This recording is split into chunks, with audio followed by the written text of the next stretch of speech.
Hi guys, welcome to our daily encounter. In Ezekiel chapter 15, the Lord is speaking about the uselessness of the wood of a vine. You can't really use it for too much. You can't use it to construct anything substantially. He says you can't even use it as a peg to hang things on. The wood of a vine is really useless in and of itself. Really, the only use of the wood of a vine is to transmit life and to produce fruit. And without that, really the wood of the vine's basically useless. And he's using this to compare Jerusalem with the vine. He's talking about the fact that Jerusalem had become like the wood of a vine. Wood, oftentimes in scriptures, is used as an analogy for humanity.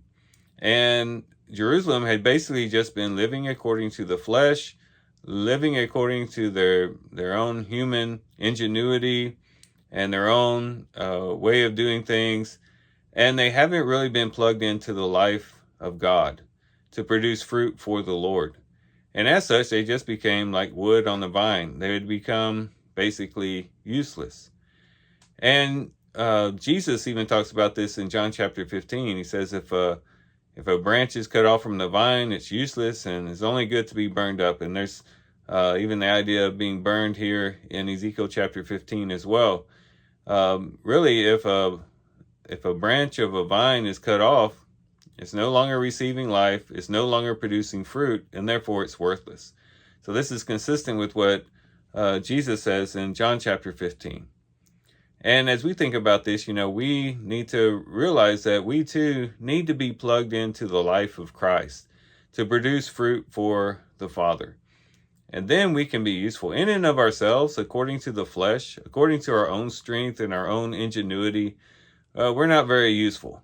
We might be able to perform certain projects and do certain things, but not really do things of lasting value. We really need the power of God. We need the power of His Spirit working through us so that we can really bear fruit that lasts and bear fruit that really produces life in others. It's only God who can give life, and it's only with Him working through us that we can produce life in others. And that's what we want to do as we share the gospel with people, as we edify one another in the church, as we share God's word and His message. We need to rely upon God and to do it prayerfully, leaning upon Him, ourselves being connected to Him in communion with Him, so that we can be the lifeline. We could be the conduits through which the life of God can move through, so that it can touch the lives of other people and therefore bear fruit. So hopefully this will be a warning to us. We don't want to just be the wood of a vine. We don't want to just live according to our own humanity. We want to be plugged in to God's life, and we want to be plugged into Him through walking according to the Spirit, being plugged into Him through communion with Him, through prayer with Him, through worship of Him. And that way we can go out and share that life with others and produce fruit for God and to build up the kingdom of heaven here on the earth. So here's some things we can reflect on and think about as we do our reading today. With that, guys, I do thank you for watching the video today. Hope you guys have a great day. Love you guys. God bless.